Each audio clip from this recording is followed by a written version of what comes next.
बात करेंगे आपातकाल की इस वीडियो में कि भारतीय संविधान में कितने प्रकार के आपातकाल के बारे में बात किया गया है, आपातकाल होता क्या है और इसका क्या प्रभाव पड़ता है, कितने प्रकार के आपातकाल होते हैं। तो चलिए आइए शुरू करते हैं। आपकी सभी परीक्षाओं के लिए ये महत्वपूर्ण होगा।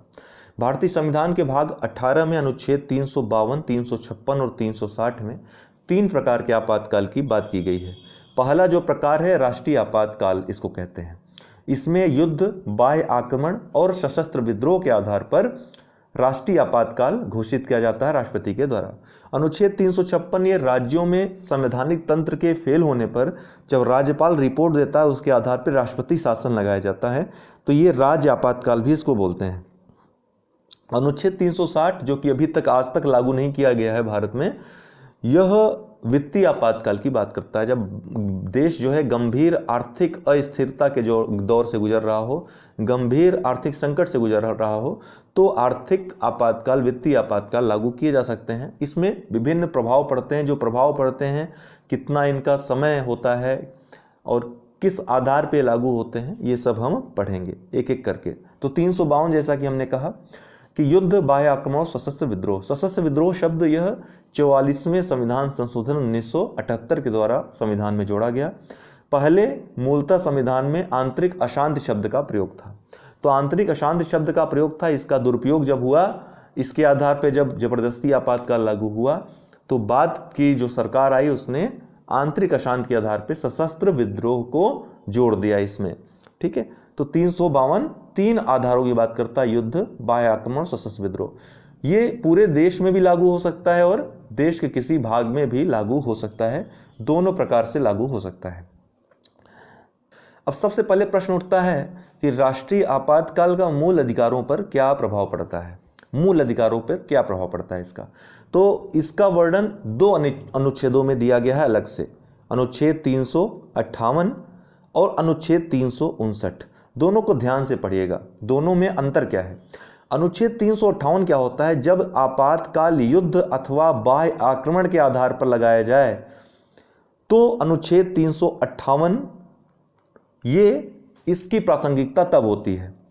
अनुच्छेद 19 में प्राप्त विभिन्न स्वतंत्रता के अधिकार स्वतः निलंबित हो जाते हैं। अनुच्छेद 358 में है कि जब इसके आधार पर आपातकाल की घोषणा राष्ट्रपति करेगा, तो अनुच्छेद 19 जो कि भाग 3 में है मूल अधिकारों में, जिसमें अभिव्यक्ति के अलावा अन्य स्वतंत्रता के अधिकार दिए गए हैं, ये अपने आप निलंबित हो जाते हैं, इनके लिए अलग से घोषणा नहीं करनी पड़ती है। वही अनुच्छेद 359 की बात करें तो युद्ध, बाह्य आक्रमण तथा सशस्त्र विद्रोह, ये तीनों ही स्थितियों में इसका प्रभाव रहता है। अंतर समझिएगा, अनुच्छेद 358 के तब लागू होता है जब आपातकाल युद्ध और बाह्य आक्रमण के आधार पर लगाया जाए। अनुच्छेद 358 सशस्त्र विद्रोह के आधार पर नहीं लगाया जाता है, जबकि 359 की प्रासंगिकता युद्ध, बाह्य आक्रमण और सशस्त्र विद्रोह तीनों ही स्थितियों में इसका प्रभाव पड़ता है। राष्ट्रपति के द्वारा उद्घोषणा की जाएगी अनुच्छेद 359 के तहत, जिससे मूल अधिकारों के क्रियान्वयन स्थगित हो जाएंगे। तो राष्ट्रपति 359 के अंतर्गत उद्घोषणा करता है कि कौन कौन से मूल अधिकार निलंबित किए जाएंगे। लेकिन 44वें संविधान संशोधन के बाद अनुच्छेद 359 में यह जोड़ दिया गया कि राष्ट्रीय आपातकाल के दौरान किसी भी स्थिति में अनुच्छेद 20 और 21 में प्राप्त अधिकारों का क्रियान्वयन निलंबित नहीं हो सकता है। तो अनुच्छेद 20 और अनुच्छेद 21 ये निलंबित नहीं होते हैं, बाकी सब निलंबित कर सकता है राष्ट्रपति। तो ये दोनों 358 और 359 में अंतर है। इन अंतर को हमेशा याद रखिएगा, टेक्निकल पॉइंट है। अब संघीय शासन पर क्या प्रभाव पड़ता है राष्ट्रीय आपातकाल का, यह पूछा जाए, केंद्र के शासन पर क्या प्रभाव पड़ता है। तो राष्ट्रीय आपातकाल के दौरान जो राज्य विधानसभाएं होती हैं, राज्य मंत्रिमंडल होता है, वो बना रहता है। आपके ऑप्शन में आएगा कि एक विघटित हो जाता है, नहीं, बना रहता है। लेकिन संघ एवं राज्यों के बीच शक्तियों का विभाजन निलंबित हो जाता है। इसका क्या मतलब है कि संसद के द्वारा राज्य सूची के विषयों पर भी कानून का निर्माण किया जा सकता है। आपको पता है 3 सूची प्रणाली हमारे यहाँ, संघ सूची, राज्य सूची और समवर्ती सूची। सामान्य जब आपातकाल नहीं लागू है, जैसे कि सामान्य समय पे क्या होता है कि जो संघ के जो विषय दिए गए हैं संघ सूची में, उसी पर कानून बनाएगा। राज्य सूची के विषय पर कानून बनाएगा। समवर्ती सूची के विषय पर राज्य संघ दोनों कानून बना सकते हैं, लेकिन अगर दोनों एक ही साथ एक ही विषय पर कानून बनाते हैं, विवाद उत्पन्न होता है, तो वहां पर संघ का कानून मान्य होगा। लेकिन जब आपातकाल लागू होता है तो राज्य की शक्तियां यहां पे सीमित हो जाती हैं कानून बनाने की। संसद या संघ जब भी चाहे राज्य के किसी विषय पर कानून बना सकता है। तो एक महत्वपूर्ण बात है। तो एक प्रकार यह भी हो सकता है, इसका यह भी कह सकते हैं कि राज्य सूची अब समवर्ती सूची बन जाती है। अतः राष्ट्रपति राज्य सूची के विषयों पर भी अध्यादेश जारी कर सकता है। अतः संघात्मक शासन एकात्मक रूप में कार्य करने लगता है। ये चीज उत्पन्न हो जाती है आपातकाल के समय। अगर आपातकाल के दौरान संसद का कार्यपालिका पर क्या नियंत्रण है, यह पूछा जाए तो अर्थात राष्ट्रपति जब आपातकाल लागू कर देता है तो इसको कैसे कंट्रोल करती है संसद, इसका सीधा सीधा अर्थ यह हुआ। तो इसके लिए प्रावधान है कि राष्ट्रपति जब उद्घोषणा करेगा आपातकाल की, राष्ट्रीय आपातकाल की, तो 30 दिन तक ही यह लागू रहेगा। 30 दिन के भीतर ही दोनों सदनों अर्थात लोकसभा और राज्यसभा दोनों द्वारा इसका अनुमोदन होना चाहिए। और यह अनुमोदन विशेष बहुमत के द्वारा होगा। दोनों सदनों से अलग अलग विशेष बहुमत द्वारा। विशेष बहुमत कैसा बहुमत? सदन की कुल सदस्य संख्या का बहुमत और उपस्थित एवं मत देने वाले का 2/3 ये बहुमत प्राप्त होगा दोनों सदनों से, तो ही आपातकाल आगे लागू रह सकेगा, नहीं तो वहीं से समाप्त हो जाएगा। इसकी अवधि की बात करें राष्ट्रीय आपातकाल की, तो राष्ट्रीय आपातकाल की कोई अधिकतम अवधि नहीं होती है, ये जान लीजिए।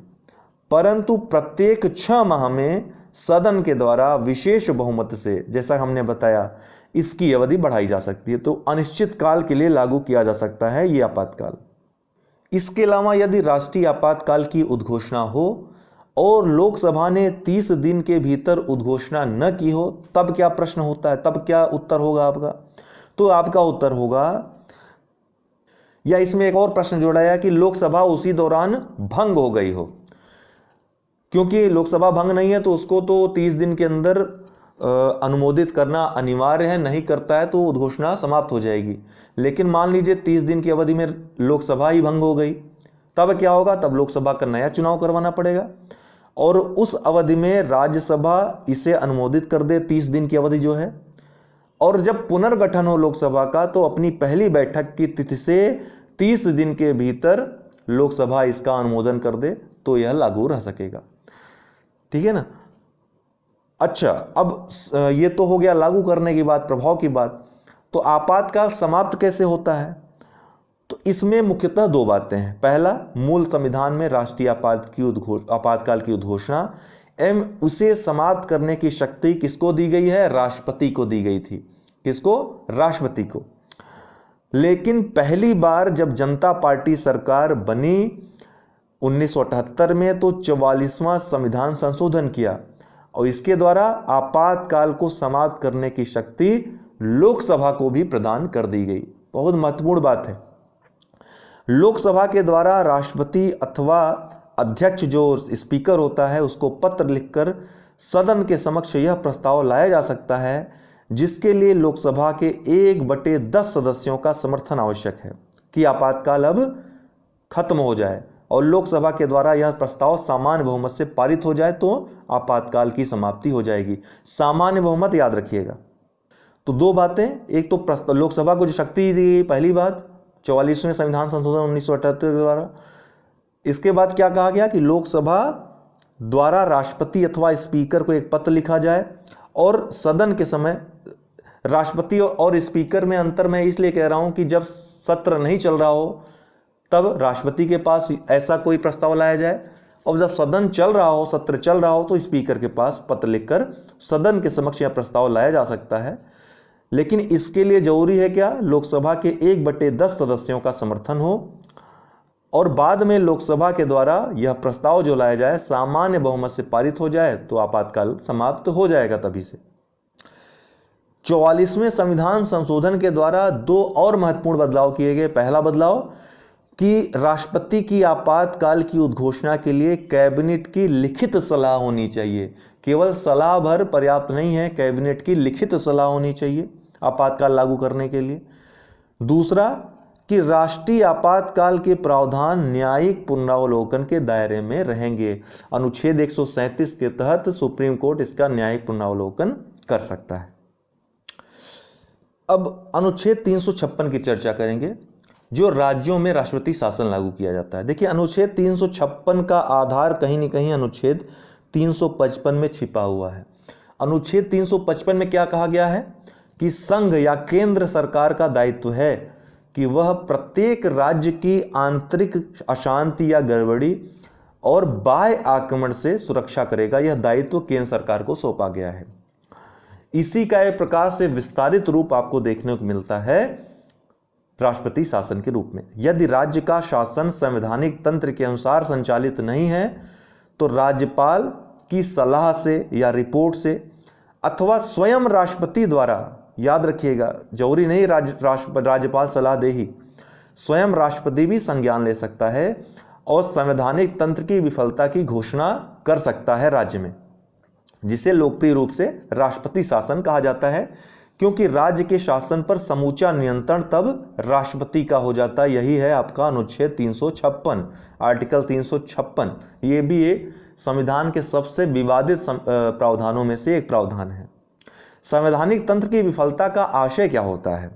तो संविधान में यह परिभाषित नहीं है कि संवैधानिक तंत्र की विफलता होती क्या है, लेकिन अल्पमत सरकार जो होती है बहुमत सरकार के रूप में कार्य करने का प्रयास करेगी, तब इसका मतलब समझा जाएगा संवैधानिक तंत्र की विफलता। इसके अलावा भी अन्य कई बातें सामने आई कि सरकार का सदन में बहुमत होने के बावजूद सत्ता में बहुमत न होने के बावजूद भी यदि सत्ता बनी रहे, ठीक है, यदि सरकार कोई गिर जाए लेकिन छोड़ ही नहीं रहे कुर्सी, तो लगेगा यह संवैधानिक तंत्र की विफलता है।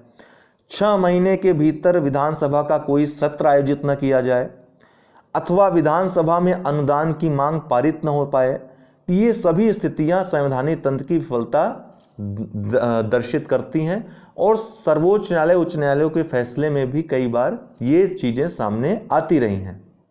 संविधान का निर्माण करने वालों की नज़र में अनुच्छेद 356 एक अंतिम और आपवादिक विकल्प के रूप में बताया गया था कि अंतिम, जब कोई और चारा न रह जाए तब इसको लागू करना चाहिए, लेकिन राजनीतिक कारणों से इसका घोर दुरुपयोग किया गया है और किया जाता रहा है, जिससे भारत की जो संघीय व्यवस्था है, संघीय ढांचा है, उस पर कहीं न कहीं प्रतिकूल प्रभाव पड़ा है। जब राष्ट्रपति शासन की घोषणा की जाएगी तो 2 महीने का समय होता है। याद रखिएगा, जो राष्ट्रीय आपातकाल में था उसमें 1 महीने के अंदर दोनों सदनों को अर्थात लोकसभा और राज्यसभा को संस्तुति देनी थी, अनुमोदित करना था, लेकिन वो विशेष बहुमत से करना था। अनुच्छेद 356 के अंतर्गत 2 महीने का समय रहेगा और 2 महीने के भीतर दोनों सदनों के द्वारा अर्थात लोकसभा और राज्यसभा के द्वारा सामान्य बहुमत से अनुमोदन होना होगा राष्ट्रपति शासन का, विशेष बहुमत से नहीं, सामान्य बहुमत से। इनकी अधिकतम अवधि की बात करें तो एक बार में 6 महीने के लिए इसे बढ़ाया जा सकता है, अर्थात फिर से 6 महीने बाद अनुमोदन के द्वारा सामान्य बहुमत से 6 महीने के लिए और बढ़ाया जा सकता है। लेकिन 44वें संविधान संशोधन 1978 के बाद राष्ट्रपति शासन की अधिकतम सीमा 3 वर्ष कर दी गई। इसकी अधिकतम सीमा बना दी गई, कितनी? 3 वर्ष, अर्थात ये अधिकतम 3 वर्ष तक ही लागू रह सकता है। लेकिन राष्ट्रपति शासन की अवधि को 1 वर्ष से ज्यादा बढ़ाने के लिए भी शर्तें हैं। ये मुख्य शर्तें हैं, 2 शर्तें हैं, याद रखिएगा। पहला कि देश में अथवा देश के किसी भाग में राष्ट्रीय आपातकाल यदि लागू हो और इसके अतिरिक्त चुनाव आयोग यह प्रमाणित कर दे कि राज्य में चुनाव कराना संभव नहीं है, तब इसको 1 वर्ष से ज्यादा बढ़ाया जा सकता है। अर्थात एक तो राष्ट्रीय आपातकाल लागू हो देश में या देश के किसी भाग में, दूसरा चुनाव आयोग यह प्रमाणित कर दे लिखित रूप से कि अब चुनाव कराना इस स्थिति में संभव नहीं है, तो यह 1 वर्ष से अधिक के लिए लागू रह सकता है। दूसरा, जैसे ही सदनों द्वारा 2 महीने के भीतर राष्ट्रपति शासन की घोषणा की गई या अनुमोदन किया गया, वैसे ही मान लीजिए लोकसभा भंग हो जाए, तब क्या है? तब राज्यसभा फिर से 2 महीने की अवधि में इसका अनुमोदन करेगा और जो पुनर्गठित लोकसभा होगी वह भी 1 महीने के अंदर इसका अनुमोदन करे, तब यह 6 महीने के अवधि में बढ़ाई जा सकेगी। ये 2 शर्तें रखी गई हैं। अब इसकी समाप्ति की बात की जाए तो समाप्ति के बहुत सरल है इसकी। राष्ट्रपति इसे कभी भी समाप्त कर सकता है उद्घोषणा के द्वारा। अतः इसकी समाप्ति के लिए लोकसभा तथा संसद की कोई भूमिका नहीं होती है। अनुच्छेद 356 या राष्ट्रपति शासन का मूल अधिकारों पर कोई प्रभाव नहीं पड़ता है। ये बात आप ध्यान में रखिएगा कि 356 का मूल अधिकारों पर कोई प्रभाव नहीं पड़ता है। यदि राज्य सरकार की बात करें तो राष्ट्रपति शासन के दौरान शक्ति का विभाजन निलंबित हो जाता है, लेकिन इससे भी बढ़कर यह कि राज्य विधानसभा मंत्रिपरिषद भी समाप्त हो जाती है। इसलिए इस दौरान संसद के द्वारा राज्यों के लिए विधि का निर्माण किया जाता है, अर्थात संसद फिर राज्यों के लिए विधि निर्माण करेगी जिस राज्य में राष्ट्रपति शासन लागू होगा। संसद द्वारा राज्यों का बजट पारित किया जा सकता है, बजटीय अधिकार भी आ जाते हैं राष्ट्रपति के पास। राष्ट्रपति द्वारा राज्यों के लिए अध्यादेश जारी हो जाते हैं, इसलिए शासन एकात्मक रूप में कार्य करने लगता है। अब हम बात करेंगे अनुच्छेद 360 की। अनुच्छेद जो 360 है, इसमें कहा गया है कि यदि देश के किसी एक भाग अथवा समूचे देश की वित्तीय स्थायित्व खतरे में है, गंभीर संकट है अथवा वित्तीय साख को गंभीर खतरा हो गया है, तो राष्ट्रपति के द्वारा वित्तीय आपातकाल की घोषणा की जाएगी। इसकी समय सीमा की बात करें तो संविधान में उल्लिखित है कि वित्तीय आपातकाल की कोई समय सीमा नहीं है, इसलिए राष्ट्रपति के द्वारा इसकी उद्घोषणा होगी तथा राष्ट्रपति इसे कभी भी वापस ले सकता है। यहां तक कि इसे संसद के द्वारा 6 महीने के लिए बढ़ाने की भी आवश्यकता नहीं होगी। तो इसमें राष्ट्रपति की ही मुख्य भूमिका रहती है। लेकिन संसद का नियंत्रण किस तरह रहेगा?